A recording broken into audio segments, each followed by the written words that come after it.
Ready to talk some shit? Is that how we're going to start every podcast now? Yeah, man. I'm actually planning on making a t-shirt. That's your thing? Yeah. I'm planning on making a t-shirt. Oh, really? Yeah, with those words.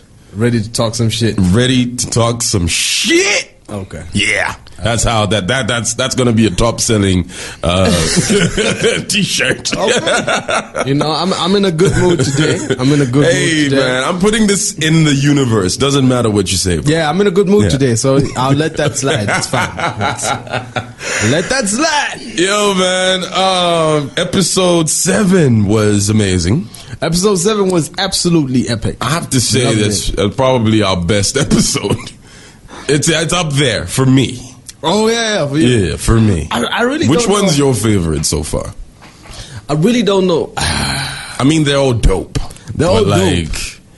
Episode 7 was just, it was epic for me. It was epic, yeah. Yeah, it's up there with the critic episode. You know what I mean? The critic episode was pretty dope too. Yeah, very dope. Yeah.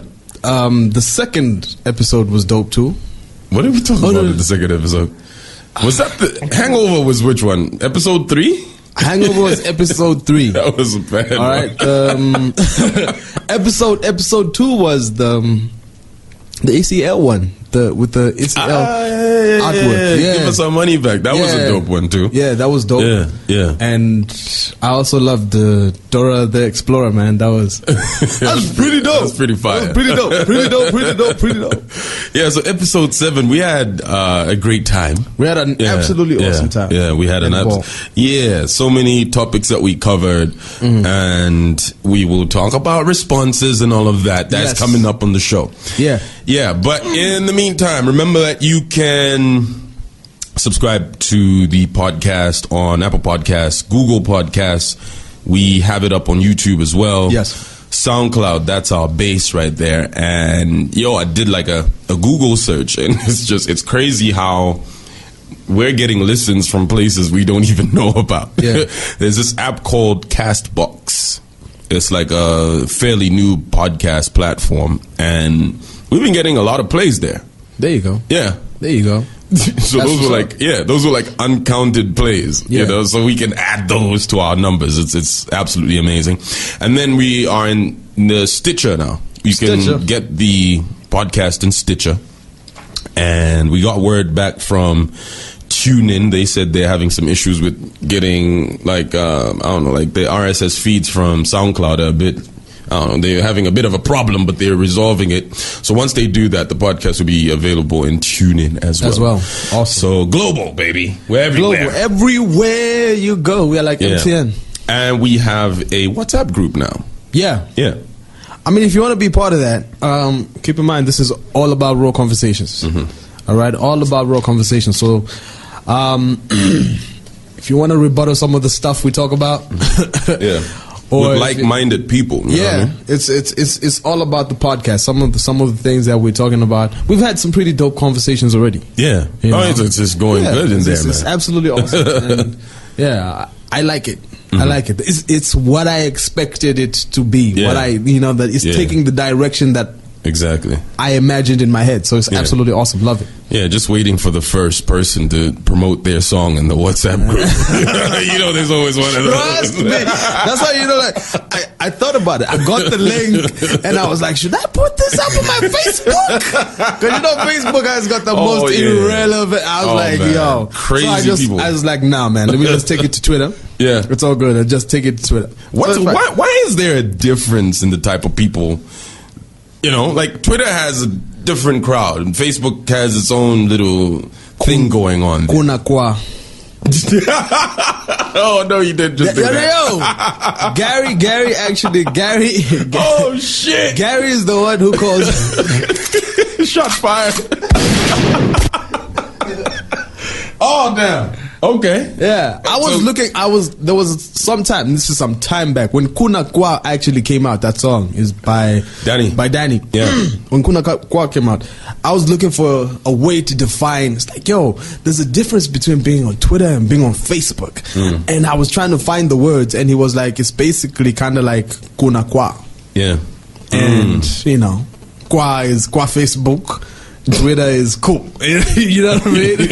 There's got some pretty bougie people on Twitter, man. So basically, Kwa is like the slang for townships. Yeah. And then Ku is the suburbs. So suburbs. I don't know. It's weird. It's like Facebook. You have like you post all like the information on, let's say, a show in your caption. Like, yo, it's $50. It's gonna be here. It's gonna be whatever. And then you have a few people who ask you, so how much is it to get in the door? Yes, absolutely. Like, Fab, do you not read? Like, yes. Did you just see the picture and you just went straight? That stuff doesn't happen on Twitter. Yeah, I've never seen that. I've never seen. Yeah. Ever. That is true.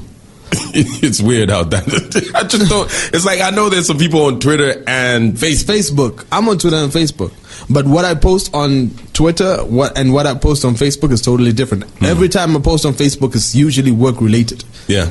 Usually work related. If I want to post just random stuff about what I'm doing for the day and all of that, I'll post it to Twitter. Twitter. That's the better platform. Yeah. Yeah. All right. So let's get to the shit this week. I don't know if you want to address anything from last week's podcast. Oh, one thing. I remember when I was giving out the handle for the Twitter, I spelt it wrong. All right. I basically said Raw Pon Podcast, and you didn't tell me. Oh, yeah. You were just listening and just letting me do my shit. Maybe you were very thirsty that day. I don't know who you were having conversations with. And Pon and porn. not porn. Fanatic. It's Raw Con Podcast. Yeah. All right. So this week, let's get into what's happening this week. What do we start with? What do you want to start with? A couple of things have happened this week. I think we should probably start off with the biggest for me. The biggest thing that happened to this particular podcast is the whole Wesley situation. Okay. All right, you want to address it right now? Cool. I mean, look, it's kind of like the podcast was replied to. Yeah. You know. Oh yeah. You're right. So we get that out of the way. Let's get that out of the way. Cool. So episode 7.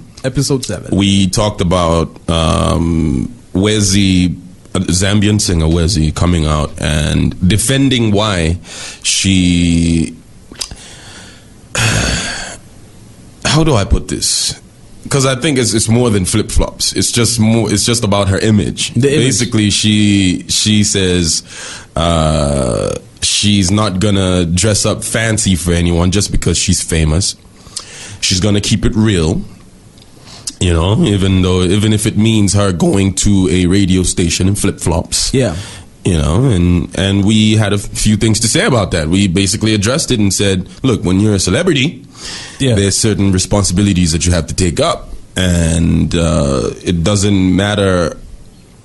Like, it's about your image, right? If you have chosen that this is what you're going to do, if this is the individual you're going to be, then that's fine. Yeah. But if you're just going around and looking like you just got out of bed all the time, it's like, what's going on here? Yeah.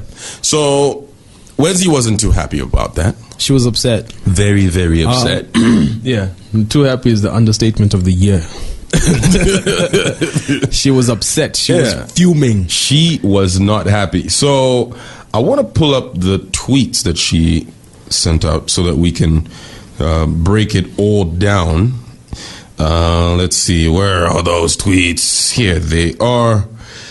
So she tweets, hello, Fanatik and Chromes. Hello. Hello, Wesley. Hi, Wesley. Please talk about my activism as well, if you must talk about me on your podcast. I am bothered at how Vespers died and our leaders aren't treating this as a matter of humanity. Otherwise, leave me alone. I don't appreciate this pedestal. That was one. And then she went on to say, I really suffer from the inability to ignore things. I won't ignore you, Fanatik and Chromes. You're allowed to have opinions of me, but don't tag me in your discussions about me. Okay. And please don't use my images to market your podcast without my permission. Yeah. So those were the first two. Those were the tweets she put out. Yeah. And I thought it wasn't that serious, you know what I mean? Yeah. And I was literally thinking, let's DM her and tell her, like, yo, if you want to have a conversation, let's talk. Yeah. Go to her timeline and blocked, bro. Just you can't see Wesley's tweets no more. I understood why Chromez was blocked. All right. Why? And Why was I blocked? I was like, oh, okay, cool. Chromez was blocked, but it's all good. Wait, know? Why was that your first thought? I don't know. God, maybe she doesn't like you more. What you mean? I don't think I've had enough interactions with her. I've had interactions with Wesley. That's why I was saying that. You know what I mean? I've met her like once. I've interviewed her before. I've had interactions with her. You know, there's nothing but positive energy. So both ways. So you should be the one that gets blocked first, because you have had interactions with her and she probably feels more comfortable with you. Yeah, and the fact that she feels more comfortable with me, if she had an issue, she would have probably just hollered. You know? Yeah. And we would have explained it. Explain what? You said everything in the podcast. That's the thing. And that's where I was going. I didn't feel like there was anything that needed explaining. Yeah, we said everything. I haven't said this. I was at work. Went into work on Thursday. Yeah. And I didn't have a shift or anything. I just, had a couple of things to do. Went into work on Thursday. No, you didn't have anything to do. Went into work on Thursday. Just went to use the Wi-Fi. Whatever. Went into work on Thursday. And then I bump into Honey Gets Off Radio. Yeah. Shout out Honey. Honey Gets Off Radio. Lungoy is there. Shout out to Lungoy. Yeah. Jusomo. Yeah. And we, just a couple of guys. Mako as well was there. Hey, my guy. And Mako.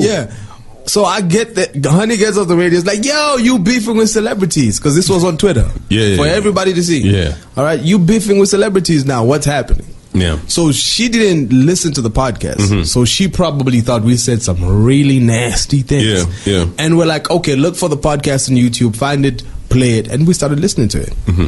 Right? So it's like, okay, you guys, maybe it's just me. Yeah. Maybe you guys listen and try and see where we said something that was absolutely wrong.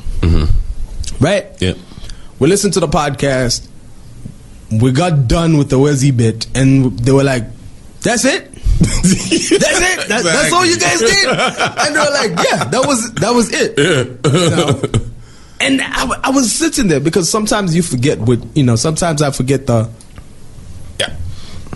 So yeah, sometimes I forget what some of the things we talk about on podcasts, like some of the specifics. Yeah. Me too, actually, sometimes. So I was sitting there, and one of the first things that we said when we started talking about the whole Wesley situation was, it's like, oh, you said, I think it's like she was probably one of the most talented, singers out there. One of the most talented, said that. We said that. And I said, it's like, yo, she's probably one of the people who's in touch with herself and her music and what she's doing and all of that. And I'm like, how do you just throw the baby out with the bathwater? Because we said all of these positive things about you, but because we highlighted one aspect that we think is an issue. Yeah. All right? And then you get mad at that. You throw the baby out with the bathwater because it's like, oh, the water is dirty. You understand? If we were coming for her talent, which is we cannot dispute. Yeah. It would have been one thing. Exactly. It's like, because she's got a great track record, Absolutely. Her catalog is amazing. Absolutely. And if you take shots at that without being objective, then she would have had the right to come at us anyway. Any which way. But anyway, you know what? Like, again, you can't control how people react to shit. You know what I mean? Yeah, but like for me, like it'll come down to this. All right, it'll come down to number one. I bigged up K-Slay and his response to what we said on the podcast. What Chrome said on the podcast. And Chrome said a couple of things that if probably we said the same things about Wesley, she would have been even madder than she is right now. Probably. But you see, that's the thing. It's like, Wesley, here's my theory on Wesley. There you go. I have a theory as to why she behaves the way she does. Let's hear it. Because behaviors just don't pop up. There's always something that goes on. So I think Wesley didn't anticipate how big she would become. Yeah. So when she started out and her music started making a buzz, you know, there was probably no need for her to dress a certain way. And probably for a very long time, she didn't need to. Yeah. She didn't need to go to shows or whatever. Like, I was in like maybe like industry events and stuff. Yeah. So she didn't need to dress up and do whatever. I think it's like she got left behind and her like fame like just shot through the roof. Took off, yeah. And so you're like this huge celebrity, but you're thinking on the level of somebody who's still trying to make it. Yeah. And so that's why you start making certain decisions like, yo, I can just walk out of the house in my flip-flops and stuff. Yeah. And it's all cool. You know, and probably for a long time it was fine because upcoming artists, when you're upcoming, people don't really care what you do, you know? You're in the struggle, my brother. It's like, we get it. It's like, yeah, whatever. Probably a few times we saw her when she was on the come up and be like, why does she do that? Why does she dress up like that? But didn't really care. Yeah. But now you're this big celebrity. You have our attention. So now we care. Yeah. We're invested in your brand. Yeah. So are you invested in your brand? That's the other question. And then also another thing, sorry to cut you off, no but I think she's got yes men in her camp. Yeah. People who are just like, yeah, forget these are just haters, they're just trolls that are just, you know, coming at you and whatever. Yeah. But no, like these are like what gripes do we have against Wesley? Nothing. At all. It's like when you're moving, do you ever think about Wesley? No, I don't. I just like I have no problem with Wesley at all. Neither do I. There's certain people I have problems with. I don't have problems with them personally, but I have a problem with the way they are perceived in the industry, or it's like they have a little fame right now, and I'm like, you have no talent. You have no business being where you are, acting like you're a big deal. There are people who I look at and I'm like, I don't straight. Don't even. Yeah. But like with somebody like Wesley, it's like I don't worry about Wesley's talent. I don't. Mm-hmm. I've said this before. There's certain people who you can. If I was having a conversation with Diddy. Mm-hmm. And he was like, yo, who do you think I should sign from Zambia? Mm-hmm. You know, give me 3 names of guys and 3 names of girls. Wesley will be one of those people. Yeah, Cactus Agony. Yeah. I remember you said that at Zamfest. That was pretty cool. So one of the things for me, I was like, I don't know if it comes down to a thing of management or all of these things, and just not being able to criticize yourself. Because we can't all just be haters all of a sudden. Yeah. All right? And the crazy thing is, even if when you go to Wesley's comments on Wesley's posts and all of those different things, even the people who were talking about her clothes or her dressing, most of them were not hating. It wasn't just outright hate. Yeah, that's true. There are some who were there obviously just to bash her and move away. But there are people who are like, no, it's your brand. Understand your brand. All of these different things. So you can't tell me it's like those people are just hating. They're not hating. No. They love you. They love your music. But they're saying it's like, look, there's a problem here. Try and fix it. I'll give you a practical example. 2 people who, like I said, K-Slayer's response to what we said on the podcast, absolutely brilliant. Yeah, that was amazing. Shows maturity. The other person, Salma. You remember what people were saying about Salma before the Stanbic Festival? Yeah, I haven't seen anybody say anything afterwards. Exactly. What happened to that energy? So you know what happened? You know what happened? People kept on talking trash over and over and over and over again. She released an a cappella video just of her singing. Yeah. And you could tell, it's like, oh, she's actually singing. Yeah. Then boom, she went to the festival, and everybody who went there, none of them complained. Nobody came back from that and said it's like, yo, Salma's performance was whack. Nobody. Yeah, I haven't seen those. That's how you shut up a critic. Yeah. No pun intended. Hey, but that's how you shut up a critic. That's how you shut up a critic. If you feel that, oh, these guys are saying this and this and this about me. Yeah. All right? Find a way. It's like, how do I maneuver this? Yeah. You coming for us on Twitter, we don't have the fan base you have. No, we don't. We don't. And we're not, it's just like, what the hell would Chromez and Fanatik be doing. There's a lot of things that we can do. There's a lot of crap we can do. There's a lot of shit we can do. We're not going to do shit for numbers. Nah. That's why we didn't respond to. Never. That's why we didn't respond on Twitter. And because if we wanted to, we could have done it. And it would have turned some Twitter war, and everybody would have been talking about us. But we're not doing that shit. Crazy. I was thinking about that this morning. I'm like, yo, if we wanted to just milk that cow, grab the cow by the tits and squeeze, we could have done that shit. Could have done that shit. But we were just like, fuck it. Like we'll respond on the podcast because that's a better platform. And then I just have a problem, Wizzy, with you talking about Vespers and your activism as a response to our critique. I had a problem with that. Fuck? And I was like, no, talk about my activism. Prior to this, what other activism have we seen from Wizzy? That's a good one. Maybe she has had some activism that we don't know about. Maybe she doesn't publicize it. Who knows? Maybe she doesn't publicize it. Yeah. But like my thing is, if we had said nice things about you, would you have said, "Oh, that's nice," but please don't forget to talk about my activism too? Yeah. You think she would have done that shit? No. So like, why use that? Why are you using a person who you know we're all emotional about? And we're talking about freedom of speech and expression. Yeah. We were expressing ourselves about you. Yeah. If you're really into this activism, why are you mad at people expressing themselves? Aren't you contradicting yourself, Wezzy?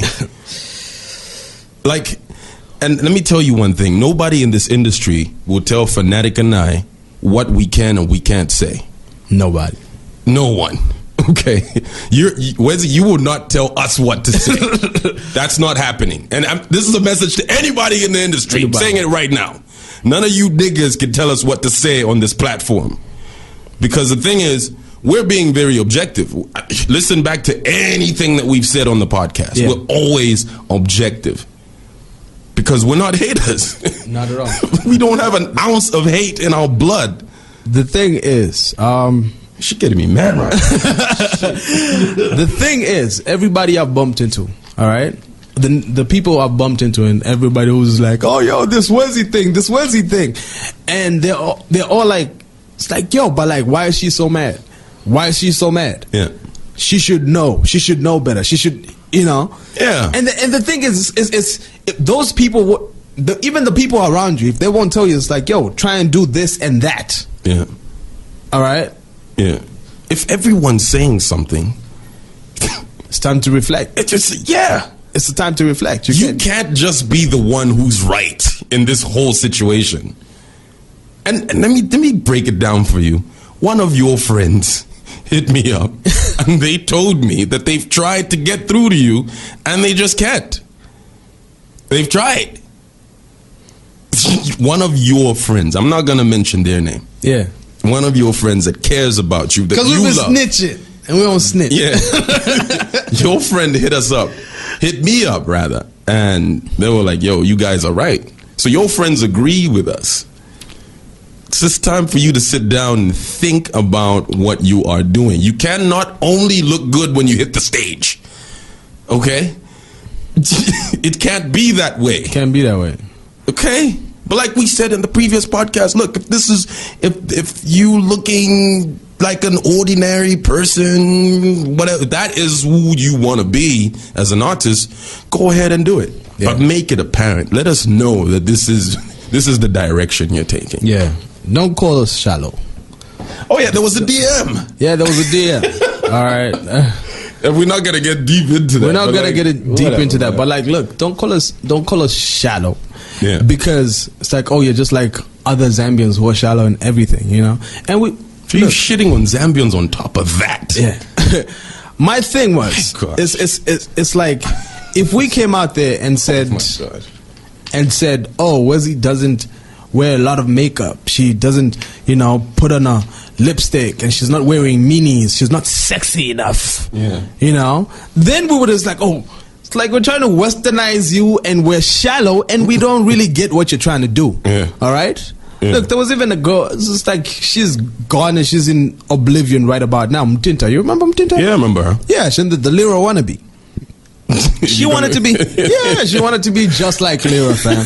Let's be honest. All right? The guitar and everything, with short the guitar hair. and everything, short hair. She was like clothing, copy and paste Lyra. I think there was even like a video where they copied the concept from Lyra. It was, that stuff annoyed me. Okay, but she was a great singer, though. She was a great singer. I don't know what happened to her now. But the thing is, probably a nigga tried to fuck her. That's what happens in this industry, man. That is crazy. You gotta be strong. Y'all need to fucking change, man.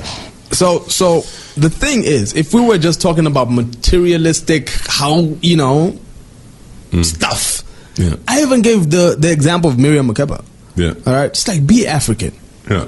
Be as African as you want to be. Look as natural as you want to look, but just make sure it's a clean look. Yeah. That's all. We're not asking you to be Salma or somebody else. No. Just be who you are, but I don't know who you are, because it's like if I see you, for an interview, you come through for an interview looking a certain type of way, and then I see you on stage, you're looking another type of way. I'll be like, I'm confused. What's your image? It's got to be something. You know what I mean? That's consistency. In a nutshell, what we were what we said last week was, you're a great singer, you're very talented, but your image is whack. Basically. And thank you very much. That's all we said. That's all we fucking said. And then you just took out that part, and that's what you ran with. And that's what you ran with. And then we saw screenshots of stuff, and she was saying, you're looking for us. We're so easy to find. Yeah. Look, our numbers are like public domain. Like, we're having this conversation. If you want to find Chromez' number, you just have to hit up one person, and they'll give you the number. You want to find Fanatik's number, I can give you my number right now if you're looking for it. I actually thought about DMing her. I know your number. People. I know, yeah. I mean, like, look, it's like you haven't blocked us on Instagram.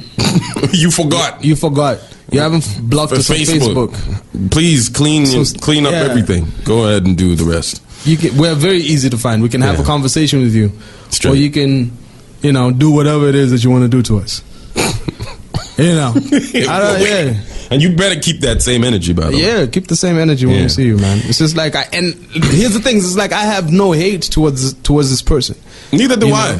So I'm like, I was absolutely weirded out and appalled by the way she responded. Yeah. And this is not just the Twitter stuff. The Twitter stuff was censored.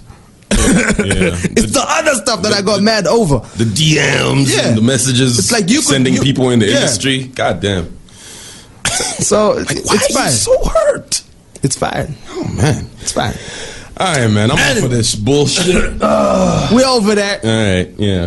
If you're still looking for us, you know where to find us. You know where to find us. Yeah. We're very easy to find. Very, very easy. You are one person away from somebody who has our number. Straight. It's so easy. One person away. Jay has my number. Ludo is your friend. She has my number. Yeah. So you can ask all of those people. They'll send you my number. We'll have a conversation. In fact, we can, better yet, a face-to-face conversation, because people act tough and talk all of this crazy stuff, on the phone or whatever. Let's have a face-to-face conversation. One thing we will guarantee is we'll always keep the same energy. Yeah, 100%. I stand by everything I said. So do I. Whatever we say on this podcast is real. If you think it's for shock value or whatever, you got another thing coming. Absolutely. All right, I'm off of this. Me too. Miles from tomorrow. Miles strikes again. Miles strikes again. We have the most epic mayor ever. We do. We have the most epic mayor ever. So, the mayor of the city of Lusaka, which is the capital city of Zambia, he went to a popular spot in a suburb, Kablonga, had a meal with $700 around that mark, and after he got finished, he said he didn't like the service, so he said he wasn't going to pay for whatever the service has gone down. Yeah, because he's a regular there. Yeah, his service has gone down, and he had to beg to get some service. Yeah. So he got backlash. Obviously, somebody took a picture of a note. I don't know if it was him or somebody else. And then they put it online, and then it circulated everywhere, and then he doubled down. On Friday, he went back to the joint, to talk about, just to give, context, I guess, as to why he refused to pay. Yes. And he said because people love the mayor so much, somebody paid his bill for him. Oh, really? That could be anybody. It could be the Secret Service. Who knows? Somebody. I don't know. Could have been a dude he gave money to go and pay. They love the mayor so much that they paid. Really? So now the conversation turned to, so if the mayor is doing this, does this set a precedence for everyone to do this? Yeah. When you get bad service, for example, at a government office. Yeah. Can you do the same things? So what are your thoughts on this whole thing? Because it's pretty funny to me. My thoughts on this is, if the service was so bad, all right? If the service was so bad, why didn't you leave? That's a good one. Why didn't you leave? Yeah. do you think that there is no place that wants the mayor of Lusaka in their premises? Straight up. He could have gone to any other place. But the fact is, you ate the food. You finished your meal. 700 kwacha. What was he eating? What kind of meal is 700? 700 bucks. How many people did you have? Damn. It's like what, $70 above that? Was it below that? I don't know what the kwacha is doing against the dollar today. It's just below that, but like 700 kwacha. Yeah. All right. But that's Ronan Sable. Shit is expensive. He probably had a few drinks as well. You know what I mean? Probably wasn't a 12-year-old whiskey or something like that. Yeah, probably. 50-year-old whiskey. He's the mayor. Come on. What's fucking 12 to a mayor, bro? Yeah, man. But anyway, look. My thing is he does all of these things, and to me, they look like antics. They look like things that are not well thought out. Yeah, I think he acts off a whim. Like. I don't know. It's like he doesn't consult anyone. And I thought there was the directive came out that the mayor won't post anything anymore. So he's not gonna do none of these things and whatever. Like all the communication be coming through the Lusaka City Council pages and all of that. But and then right after that, he went back with something else. Yeah, he did. It's like he just doesn't care about the rules. He doesn't care about the rules. Look, there's certain types of ways that certain leaders are supposed to carry themselves. Yeah. Right? That's why a lot of people have problems with Trump. All right, he is a tramp. So there's certain things that he could have said. Yeah. You don't like your meal, you don't like what they brought you, send it back. Straight. Demand for something else. All right, we bought a shot of tequila at some joint, and oh my gosh, they brought that rubbish, bro. It was water. It was water, and I'm like, what? It was. It's like I am not that tequila flavored water. Yeah, that we got. I was traumatized. I was traumatized, and I was upset. It's like, what the hell? And you know what? It's like when we took the shot. I just stood there, wait a minute, am I tripping? Like, in that moment, I was thinking, like, have I become, like, intolerant? Yeah. Is it that I take too much tequila that this shit tastes like water now? God damn. So we were like, it's like, immediately we tasted that. We were like, yo, this is not the, this is not it. Called up the manager, and the manager was like, oh, okay, look. She was super nice. We probably don't have, tequila silver, but we'll give you tequila gold and it's going to be on the house. Yeah. That's what she said. Straight. So that's what you do when you don't like the service. If somebody trips, then you'd be like, you demand for your money back and you go to another place. It's as simple as that. That's it. You don't finish the food. You don't finish drinking. After you finish drinking, it's like, you know what? We don't think this is a 12-year-old whiskey. We don't think this is the original, so we're not paying. This is select reserve. It's not what we used to. Think about if everybody started doing that. That's absolutely dumb. Yeah, that's true. I mean, I can see what he thought that would do. It's like, oh, the mayor went somewhere and he demanded for good service. Yeah. And so, and that's what he was trying to say. It's like, wherever you go, you should get good service. But like we said, you don't finish the food. Yeah. And then say I'm gonna pay in a month when your service goes up. And then the next day or whatever day, he goes back and then he settles everything. Because it's like, think about it. If you're the owner of a restaurant and somebody eats, I don't care who it is, somebody eats for 700 kwacha. That's 700 kwacha that you could have made. Now you are at a loss because of somebody refused to pay. Yeah. What do you think it's going to do? I'm going to get that. I'll take a picture of that same thing and post it on social media and be like, yo, look at what your man did. Yeah. And man, like a lot of people have been saying that's bullying. Like, why are you bullying business owners and stuff? You know, because low key, that's what it is. Really, that's what it is. It's like, I'm the mayor.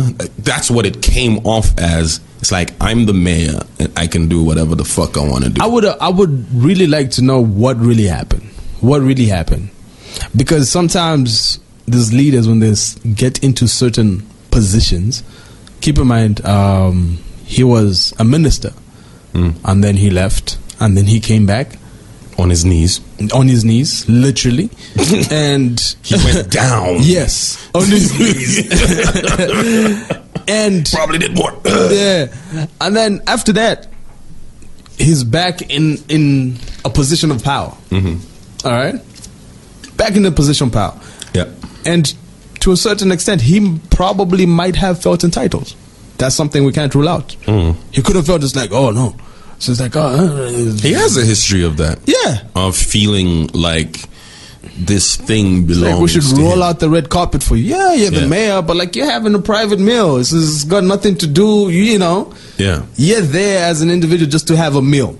And you know what? Like, it's like, you know what? You're right. Like, it would be great to find out, like, how long have you noticed that this service has gone down? Because that's such a drastic measure. Yeah. Because you're the mayor, and people, as crazy as it is, they're still going to take your word seriously. And you could affect somebody's business. Yeah. You know? So, yeah, gotta be, when you're going to go out like that, it has to be like, yo, put your foot down and know, like, yo, I've been coming here for a while. Your services are getting bad. Yeah. So what's up? But if it was just like, yo, the last time you were here, or every other time it was all good, and now this one day you had a bad experience, I don't think taking it to social media is, you know, the best thing. It's like, you know, when a nigga cheats on his girl, she probably won't take it to social media the first time. She'll wait a little bit, you know what I mean? Forgive him the first time, you know, second time, third time's like, you know what? I'm tired. I'm tired of you fucking cheating ass. So you know what? Like, it's like, even like with the gun thing, the last time, you know, he got harassed by Kadas. And it's so funny, this whole situation with Kadas in this country. It's like when these individuals go and attack opposition members, they are considered Kadas. But when they go against the system, they're thugs. Yes, that's what they're just automatic. Oh, these thugs. He literally said that. These thugs kidnapped me. And it's like, and that's the thing, like, hasn't he been media trained to know that certain things, you can't say certain things? What media trained? If you kidnap the mayor, you're going in for a long-ass time. Yeah. You know? That's why Bowman Lusamba dismissed him. So it's like he was just kind of no, he wasn't kidnapped. He was just like, yo. Bowman's my guy. So for me, a couple of things that I look at when it comes to this when it comes to this situation is like, quit it. Number one, okay. Anyway, the point I was trying to drive to is he enjoys attention. Oh yeah, absolutely. Yeah, absolutely. He loves it. Here's the thing. I think it's one of those. It's one of those things where you could go in, do your job, work your butt off, right? As mayor, get in your car, go back home. All right. Yeah. But so you're not interacting with the people who elected you directly. So what's the fastest way you can do that? Social media. So that when he's on social media, people are talking about him. He sees himself in the headlines and all of those different things. It's like, oh, okay, they know I'm here. Yeah, that's the fastest and easiest way that you can see somebody is quote unquote working. Yeah, we have so many examples as to what he's done when it comes to winning attention. It's like standing next to a billboard that needs to be taken down, and he's like, we're looking for these people. And it's like there's an arrow on the fucking billboard where you can see the people that own the shit. It's just like, you don't have to come to social media. It's like you don't have to stand on a pile of garbage for us to know that you're really serious about some shit. Come on. Because it's like all of that, you're doing all of these antics on social media, but the garbage is still not collected. It's still there. The garbage is still there. Yeah. All right. The billboard is probably still there. It's probably still there. I tell you this. The billboard is probably still there. Yeah. So all of those things, it's like all of these antics are for social media. They're for likes. Yeah. And that's it. Why do you need likes? Like you're Miles somebody, the mayor. The mayor. You know what I mean? All you have to do is give a statement to the media and it'll be everywhere. You don't have to go on social media. You don't have to trump it out. Come on, man. Yeah. But like if he gives a statement to the media, he won't feel the impact of what he said. All right, so it's better for him to put it out there himself, and he's standing next to the billboard. He's brandishing a gun and all of that. Then it gets the impact that he's looking. He's looking for basically. It's sad, but that's the caliber of the people you voted for. You voted for. I did not. Yeah, I did not. So, so here's the thing with Miles. It's like, he really needs to, like, just the people in government. They, like you said, usually they don't really think about like the backlash or like the response they'll get from social media. I would actually respect the mayor more if he kept the same energy and said, "Hey, for real, I know y'all are talking all this." It's like he responds to backlash. It's like when people will say, "Hey, like, how could you do this?" It's like if he came out and said, "Yo, for real, I didn't like my experience," and he had a press conference, he had the opportunity to actually explain what happened, but he didn't. All he did was sing praises to the Ronan Sable people. It's like, if you stand by what you said, I would respect that more and be like, yo, I understand your people maybe could have taken this the wrong way. But for real, I had a bad experience there, and I want them to improve their service. Yeah. But no, you chowed, went there, food and then said you're not happy. Like the fucking monster. Again. All right. If you're not happy with the service, I don't think at any point in time, all right, Ronan Sable has got no manager. So he could have simply demanded, it's like, you know what, I didn't like the service, can I speak to the manager? And they've probably spoken before. Like if the man comes to your spot, you probably know. No, probably know that you'll probably be like, you have to go and speak to him. Yeah, he bought a whiskey, I'll give him another whiskey on the house or something like that. Straight. That's how it works. So you could have easily like, you know what, I want to speak. Let me speak to the guy. Yeah. Let me speak to the manager. Or who's there today? Like who's the superior I can talk to? Because for me, like I don't think he got that and gave it to the manager and then walked away. I think he finished his food, told the waiter, give it to him. Give it to whoever, got up and got in his car and he went. Yeah. You know what I mean? Straight. So they probably also felt some type of way. They're probably the ones who posted it up on social media. Yeah, probably. And then now he has to deal with all of this damage control, whatever it is. Yeah. No, you need to come out here and eat at Ronan Sable. Now he's advertising them. Yeah, it's like, you see what I'm saying? Now he's advertising them. Did they pay him? Did they pay him for that mention? And we've mentioned Ronan Sable a lot on the podcast today. Ronan Sable, give us a check, okay? Give us a check or something. Cut us a check. Invite us for a meal. How about that? We'll pay after a month. It's crazy, man. Politicians. Alone unstable. Politicians and their rubbish, man. Yeah, there you go. It's crazy. So exams. There's a sequel to the story. Yeah, man. So 16 people have been arrested in connection with the leakage of exam papers. And so I've been seeing social studies was one of the papers. So that's a grade 7 paper, right? Yeah. So for real, somebody leaked a couple of grade 7 papers, bro. Like now, you see, like what the fuck? Social studies paper 1 and 2. Like, imagine getting caught with this grade. And they caught the dude, so now like you're in there. It's like, oh, what are you here? Like, what are you here for? Yeah, grade 7. You get your fucking ass beat. But like, that's the thing. It's like, can you even beat up somebody who's in grade 7? Is how old?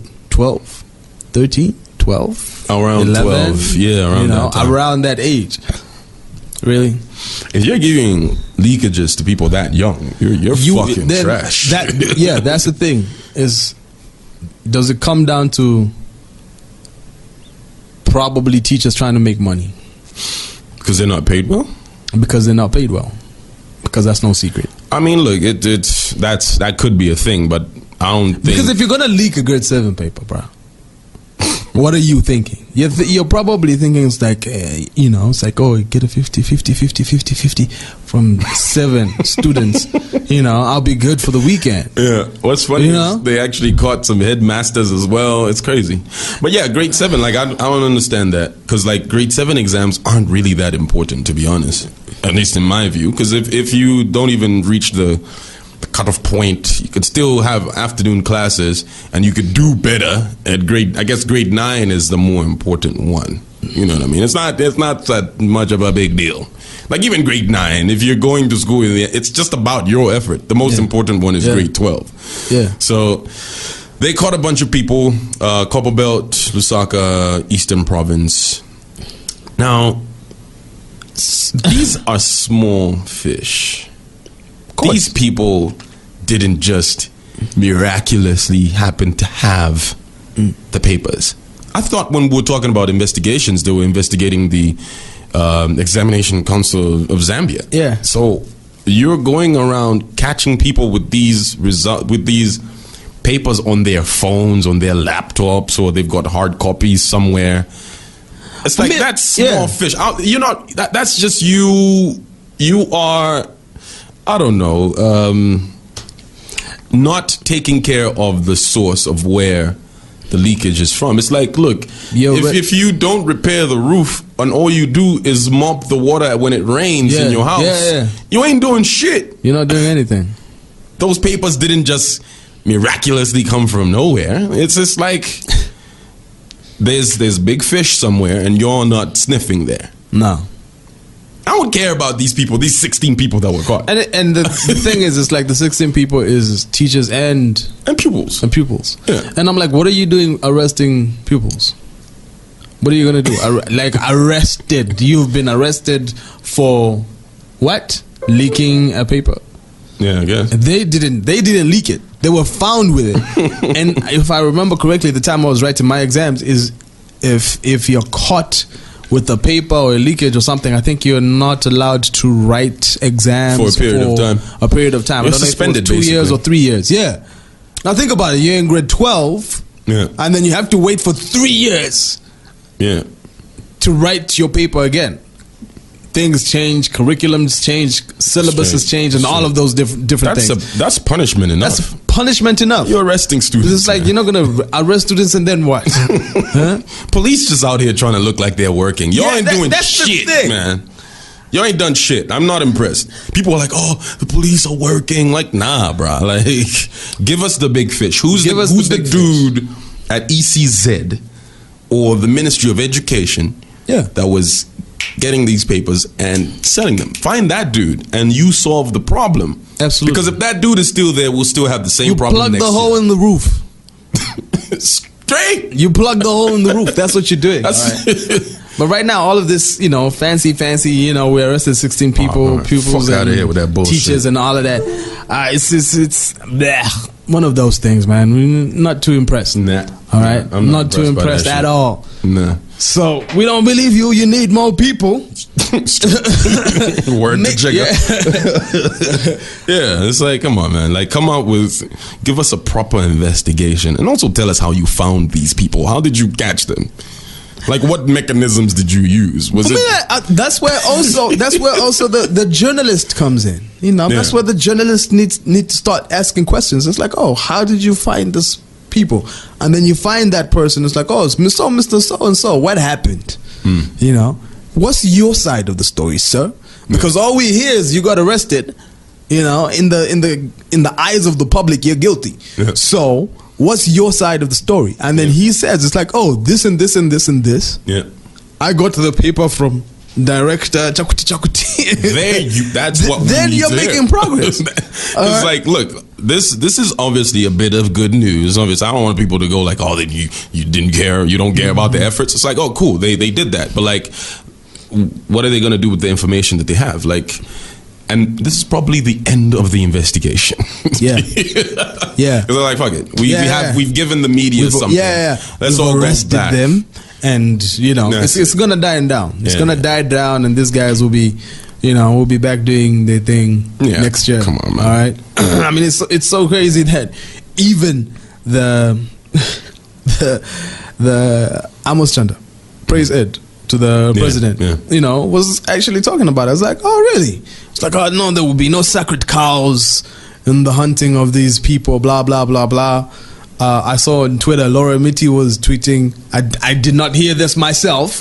She was tweeting that that Amos Chanda actually blamed the opposition for the leaking. You know, so I was like, what? Unfortunately, I was going on radio and all that and didn't have time to actually find the actual statement. Wow. Oh, come on. Like, I really, really, like, you know, it's just crazy because, like, people think we're stupid. Because even the whole UNZA riots, even that was blamed on the opposition. What was that? Chilufia Tali. That's why it was cool that he got jumped. I'm sorry. Yeah. You deserved it, sir. Yeah, man. You don't talk shit like that. Yeah. Okay. Keep jumping that nigga. Yeah. Yeah, man. Yo. When you see that nigga snuffing. Don't put that energy out there. that picture with him with his jacket torn up, man.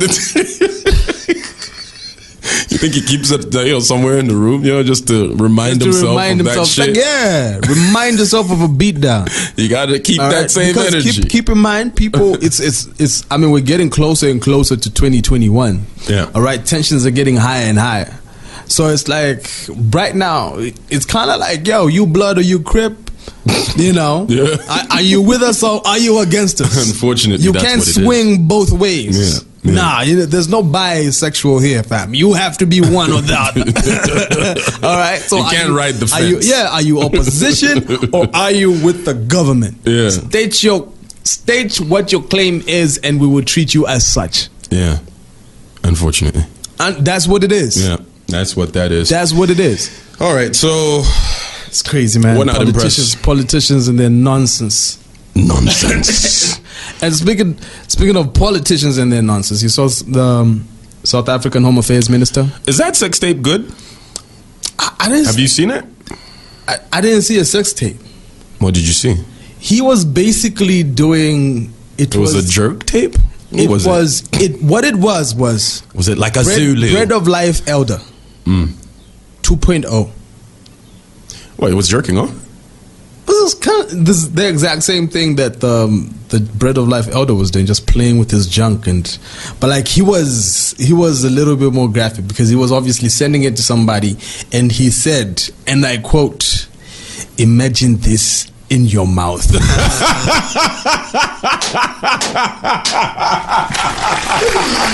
Oh man! I was like, eat it. And like, yo, dude was making faces and all of that. It was like, imagine this in your mouth. Oh my god! And you got a South African accent. Hey, you know what I mean? What's his name? Jigaba, Home Affairs Minister of South Africa. Oh gosh! All right, so I mean, so penis out and everything. So penis out. He was sending it to his wife. Is that the word? No. So you've seen this video? I saw the video. I haven't seen the video. I saw the video. God, I haven't seen that video. Because you know the thing is, it's like, yo, I was like, yo, because it was all over Twitter, right? Yeah. And I was like, yo, what's this going on? What's this going on? And I have a friend in SA that I talk to on WhatsApp. Anyway, she's a friend on WhatsApp, and I talked to her time and again, and I saw her put up a post on her status on WhatsApp, and she was like, "Oh, this is MT," and she put up the little grapefruit or whatever. But I don't know. MT showed his dick too. Yeah, he did. And then she said, "This is Jigaba," and then there was a whole big. And so the guy has a big dick. That was the word.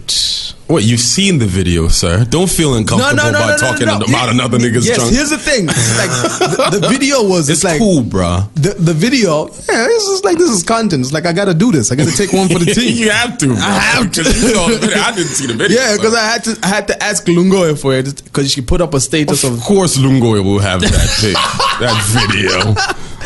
What's up, Lungoy? Lungoy is a freak. Her man is gonna snuff you. Oh yeah, she's engaged, right? Yeah, man. Stay away. He knows what I'm talking about. But anyway, the thing is, I love you, Lungoy. The thing is, when she put it up, I was like, when she said something about it, she was talking. There was a South African lady who was basically saying, "Oh Lord, Chikaba, your sons," and basically talking about his junk, right? And then there was a status that somebody else put up. Okay, that was saying, it's like, look, that stuff was all cameras and angles, fam. All right, because the camera is really close. Because it's like, like he's kind of, you had to extend your arm to go below, and then showing the dick. It was really close to the camera. Objects appear bigger, and then he, than they appear. Yeah. So like it's like, yo, if move a couple of centimeters back, probably that thing won't be the same size. That's what he was saying. It'll be a tube of cassava. but the conversation that went on after that was, what the fuck is wrong with this PC again?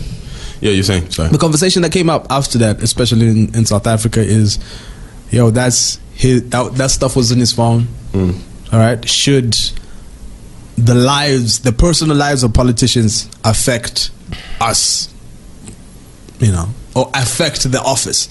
I mean, look, if we found out like somebody that we all respect, somebody like Elias Chipimo, if he had his dick out in a video, would we respect him less?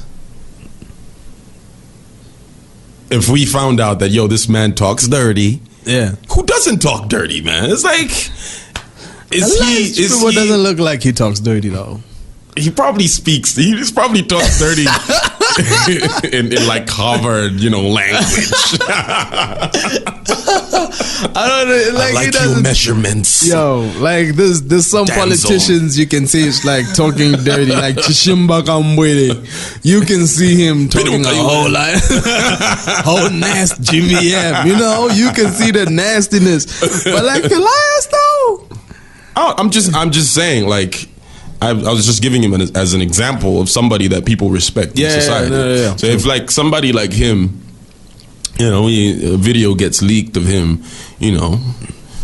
like, do we respect him less? I guess we would. Why? No, because we're Zambians. We're Zambians and we are judgmental as shit. But even though we are doing exactly the same thing he's doing. I haven't sent a picture of my junk to anyone before. Really? It's just ever? Never happened. Never. Ever? Never. Wow. Yeah, it's never happened before. But I've received pictures. There you go. Yeah. So you're like so trash. What you mean? Then you don't send back? No, I'll send you a skateboard or something. I don't know. Like, what the hell?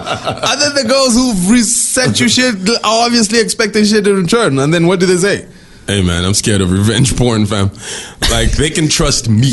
Okay, it's a safe vote. Yeah. But sending you my shit? But like, it's like, what? You're not going to be like putting your face up in there.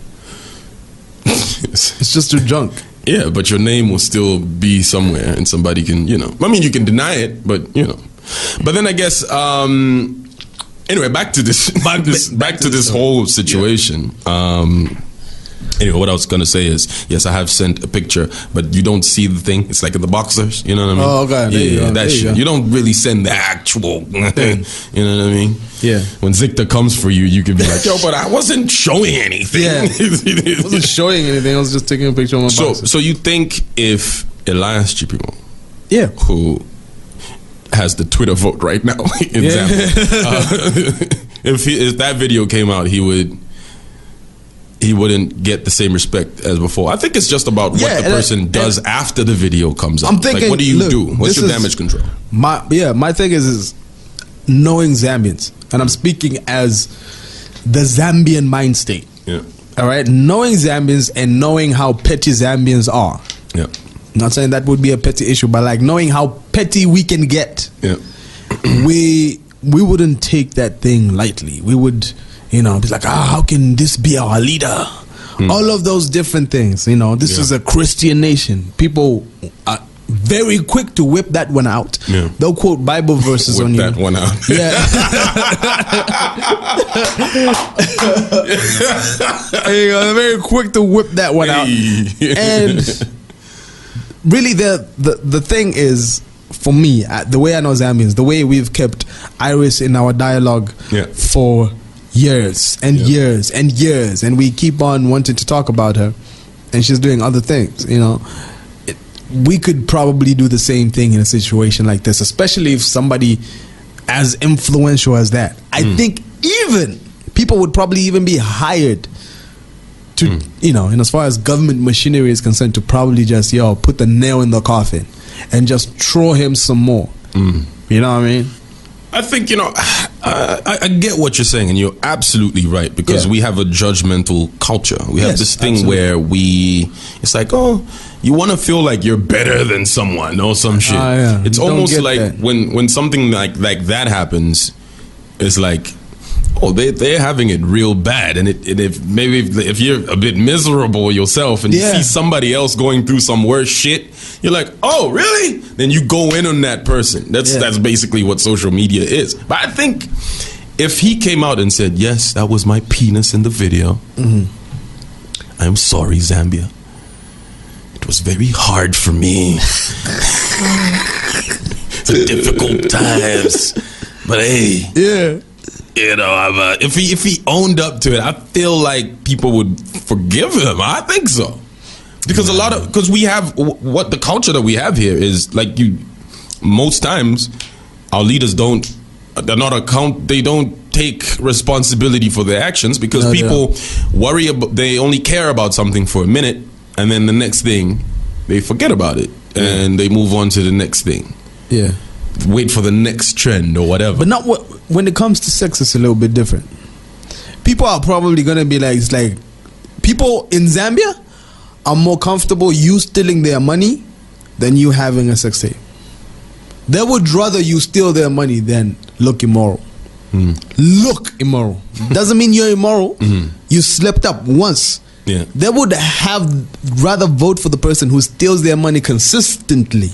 You've noticed, it's like, yo, you came in here, you had 2 houses, and now you got a whole freaking 45 houses. How did you accumulate these houses in 3 years?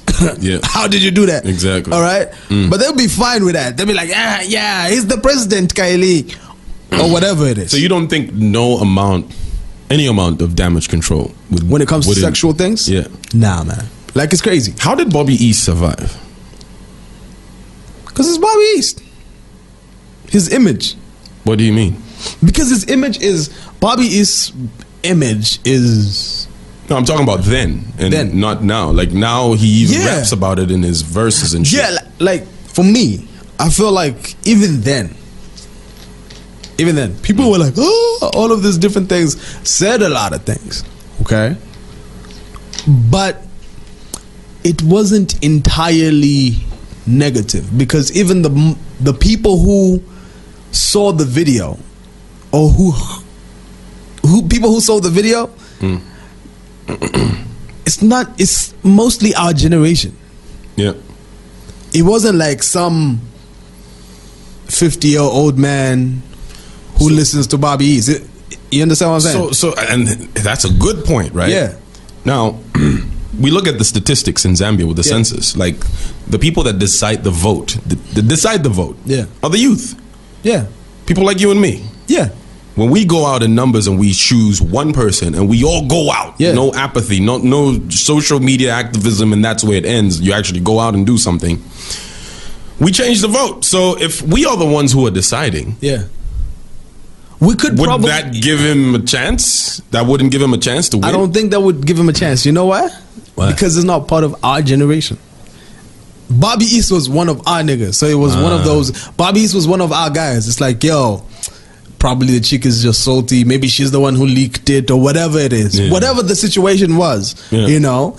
We got blackmailed. Yeah, we could literally be in that exact same situation. We could relate to that. It's like, yo, just something. It's like, I have some really careless whatever's out there. And that could be me. Like, if my ex-chick decided, yo, let me publish this shit, it'd be over.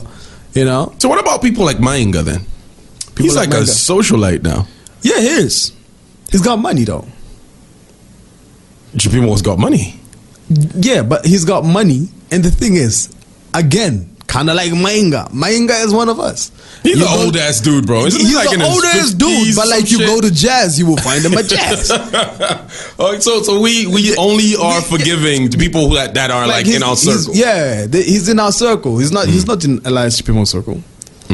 Yeah. We hold Elias Chipimo to a higher moral standard. You understand what I'm saying? Yeah. Probably even more than some of the. We hold Elias Chipimo to a higher moral standard than Chishimbagambwe. That is true. Yeah. That is true. Because it's like if Chishimbagambwe was insulting, we'd be like, cool, whatever. But like if he dropped an F-bomb you'd be or like, whatever. What the hell? Oh my gosh. Can't believe. Isn't that dangerous for him then? Because like he is like the guy who can't do any wrong. Yeah. It's dangerous. It's dangerous. It's like you have to walk like a thin plank and shit. Yeah. It's crazy. He is thin, so it shouldn't be that much of a problem. And one of the 48 laws of power is, appearing too perfect is dangerous. Yeah. So he needs to fuck up a little bit. He needs to do something. He got to do something. I don't know. Maybe whipping your dick out won't be the thing.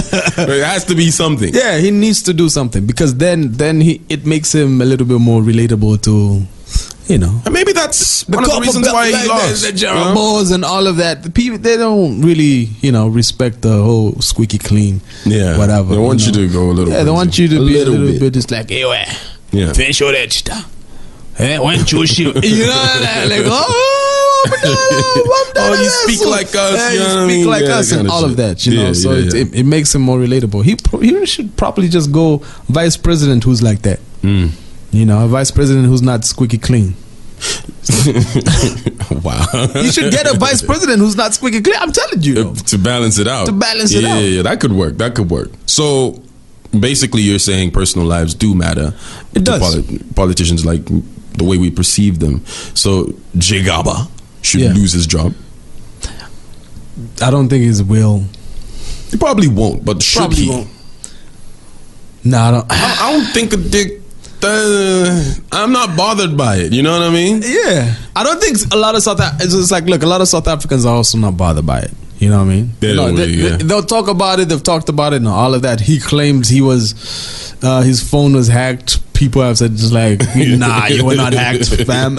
You sent it to somebody. And then, that's what that was. Yeah, but like South Africa has got with everything that's happening with Zuma and all of that, it's like, this is peanuts to them. It's just one of those, it's like, oh, look, a penis. A penis.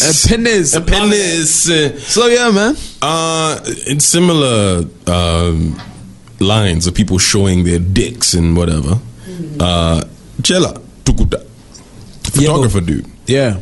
Did the game challenge? Is that what it is? The game challenge? Where he you were convinced that he put a cucumber in his boxers and took a picture in the mirror. Yeah. You don't think that's his penis? No. Why? Because you can clearly see. Because you can clearly see. You were zooming in, my nigga? I didn't even have to zoom in. Look, I follow the game. He was probably inspired by the game to do that rubbish. Probably. All right. So the game, that was his penis. That's Game's penis all the time. I think he obviously has to beat it up all the time because he's got like 3 pictures like that now. Oh, he does? He's got like 3 pictures. I follow the game. I go to the games, you know. You follow him so much, you know how many times he's seen his probably about 3 times. Yeah, he was like, yo, if you spend more than 10 minutes on this picture, my nigga, and you're a man, you know, this is for the ladies. And you can see them there, just comment after comment, oh, put it on me, put it in. I'm just like, yo, okay, cool.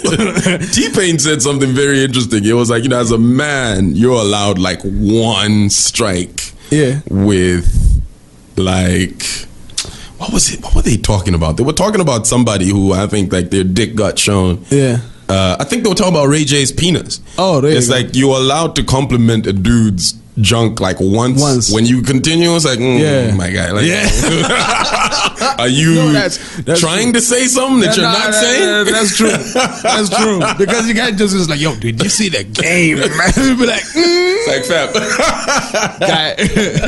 No, but the thing is, you can clearly see that that's the game. And like I said, even with the game, I feel like he beats it up and then he tucks it to one side and then takes a picture. Yeah. You know what I mean? Yeah. Cause it's like it's swole and everything, whatever. But like that was, fam. This nigga giving we descriptive details. You could clearly see that this is just a cucumber. So that was a cucumber. That was a cucumber. Now, why would Chella do something like that? What is trying to get the ladies, fam? I think you got to work out a little bit before you do that. Like in my current state, I wouldn't do that because like my belly is just not on point, and but he's like got this whole belly thing. A lot of Zambian girls don't care about bellies because they got bellies themselves. But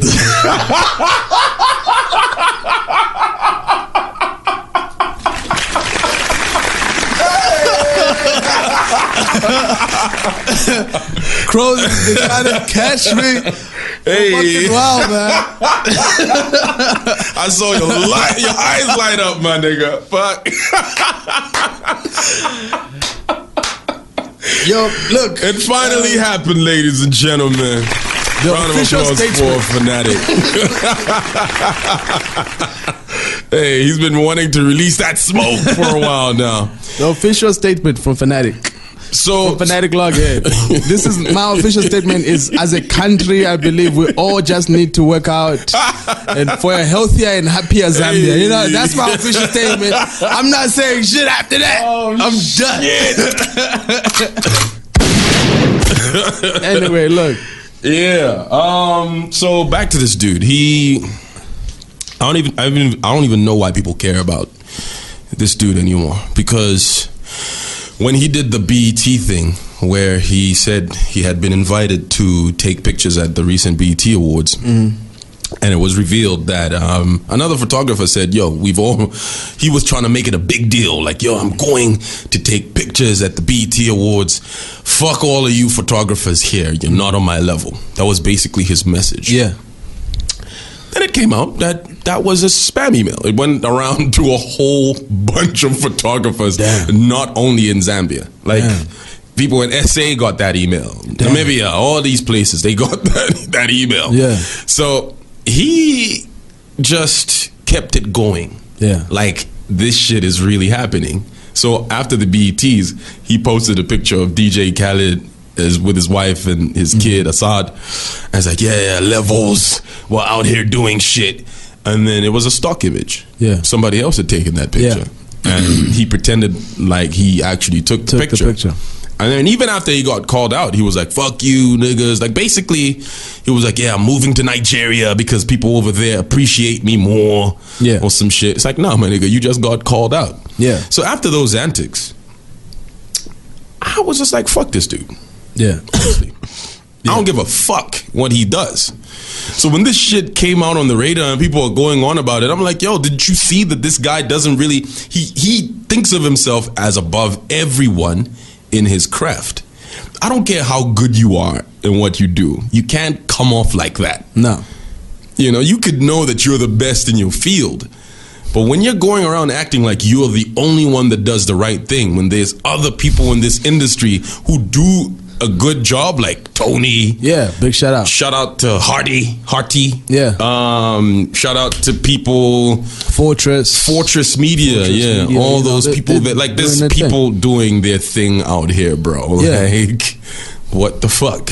You can't move around trashing people like that. That's why I don't give a fuck about this dude. I don't give a shit. I mean, look, I legit don't give a damn too, because the thing is, it's weird because I've never really paid attention to him. I mean, I saw that whole BET stuff happening, and I looked at it and I kept it moving.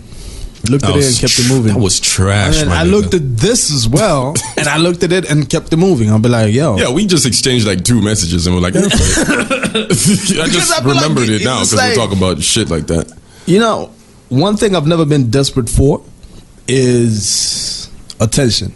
Yeah. The wrong type of attention. I've never been in a situation where I'm looking for attention and be like, oh, look at me, look at what I am doing. Yeah. All right, because I've always said, even when I work and I have superiors and I have bosses and all of those different things. You know, I've never been the type of person to go up to my boss and be like, it's like, oh, look, I came up with this idea. Oh, I came up with that idea. Oh, actually, I'm the one who did this. Kind of like just, I'm the one who's working. Yeah. It's like, nah, it's just like, it's my job to do my job. It's my superior's job to look at what I'm doing. You understand what I'm saying? That's his job to monitor what I am doing. And it's just been a life policy for me. There have been people who've come in the industry and have quote unquote become more popular than I am because of little silly gimmicks. True. Social media gimmicks and all of this different things. People who take pictures of I don't know, certain bottles and be like, oh, we're chilling here and whatever. And you know for a fact, man's doesn't even have a 50 kwacha on them. Yeah. You know, they were asking you for $50 the previous day, and they're posting up bottles trying to look like, we don't believe you. Yeah. All right. I've never been that type of person. It's like, yo, just put in the work, and sooner or later, somebody will notice you. Yeah. All right. Basically. Sooner or later. That's my philosophy. It looks like Brother Man is looking for attention. For all the wrong reasons, you know. I think that he's looking for attention. He's not getting as many likes these days because people don't fuck with him. And now this is a way of him trying to get back into the conversation. You know, like even that little thing that they did with your workmate. There was that time they had this. There was this. Was it him with Mutali Mwanza? They had this thing like where they staged a beef. You know, and then afterwards they laughed about it. It's like, yeah, we fooled all these people and shit. Like, that was corny. I don't know if did you see that shit? No, I didn't. Basically, it was like they staged it to look like Chella was trying to hit on Mutale. Oh, okay. And then she was clapping back at him like, yo, what the fuck, leave me alone and shit. And then it actually had people talking for a little bit.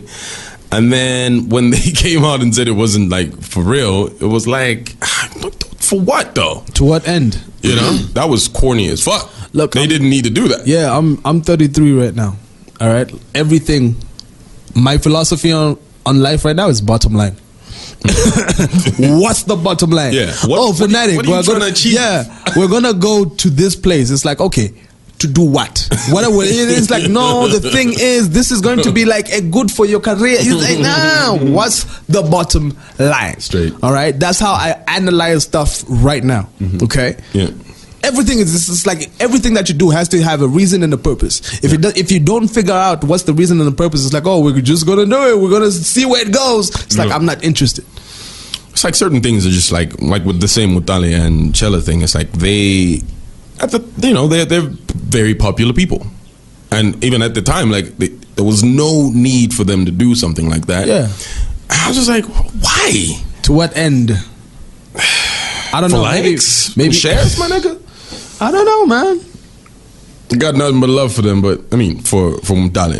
Yeah. But the other dude, he can get the fuck out of here. All right. It is what it is. So, you want to talk about Kanye? Yeah, Kanye West, man. He's basically said, I'm done with politics and politicians. I'm distancing myself from politics. And in a nutshell, I have seen the light and I am being used. Yeah. So I'm done. I'm done with politicians. I don't want to mess with politicians anymore, and all of that. And I was like, nah, no. What do you mean? I refused. Why did you refuse? I refused. You don't think he's done? No, because it's like I don't want you to be done. Why? You begged to be here, nigga. You understand what I'm saying? Yeah. I use the example of the analogy of, look, you're trying to hook up with a girl, and this girl keeps on telling you, it's like, you know what, I'm needy. Yeah. I'm needy. I'm insecure. You can't handle me. I'm needy. I'm insecure. And just like you're just pounding at her door every single day because you're looking at that ass and that, you know what I mean? Yeah. You're pounding at the door for 3 months and finally she says, yes, I will be your girlfriend. Let's do this. Yeah. All right? You come back 1.5 months later and be like, yo, Fanatik, I'm done, man. This girl is insecure. This girl is whatever. It's like, yeah, but you knew this. You knew the mess that you were going into. Did he, though? He did. How? He did. Why do you think it's a Republican Party. That doesn't say that. How does that say it's needy or you're going to get into some shit? Like what? Look. Like, what is the correlation? I get what you're trying to say. The relation but like, what's the reality? When it comes down to things that black people want, to things that black people want, not even just black people, but people of color, all right? Generally across the spectrum, Hispanics, Arabs, all of those different things.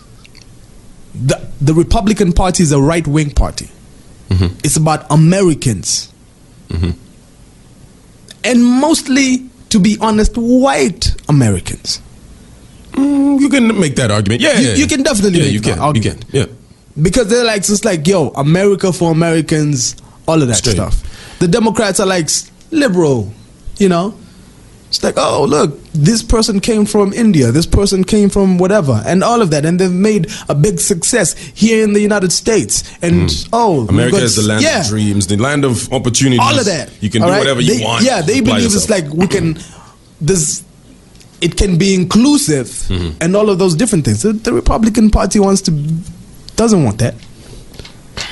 So there are fundamentals. And for me, that's where, when it comes down to politics, it's as simple as how comes a lot of black people are Democrat, a lot of white people are Republican, you know, because they stand on principles. Republican Party is mostly Christian or people who lean that way. The Republicans. That's a fact. Republicans are against abortion. That's a fact. Republicans are against homosexuals. That's a fact. All right. So if you are for gay rights and if you are pro-abortion, then you can't be part of the Republicans. You understand? To fit in, yeah. You won't be able to fit in. How do you fit in? You can't. You cannot. All right. So Democrats are more liberal. So that's where the lines are drawn, for lack of a better term.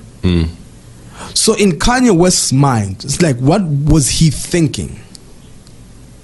Because you can't be, it's like, even the Bible says, it's like, how can the two walk together lest they agree? So did Kanye West agree that, you know, gay rights shouldn't be gay rights? Shouldn't be rights? Maybe he wasn't too... Then again, you can't make the argument that he didn't know what the party stands for. Like, it's there for you to read up on. Kanye is not dumb. He's not. We can all agree on that. I think Kanye is just fascinated by Donald Trump. The reality. He's said that before. Yeah.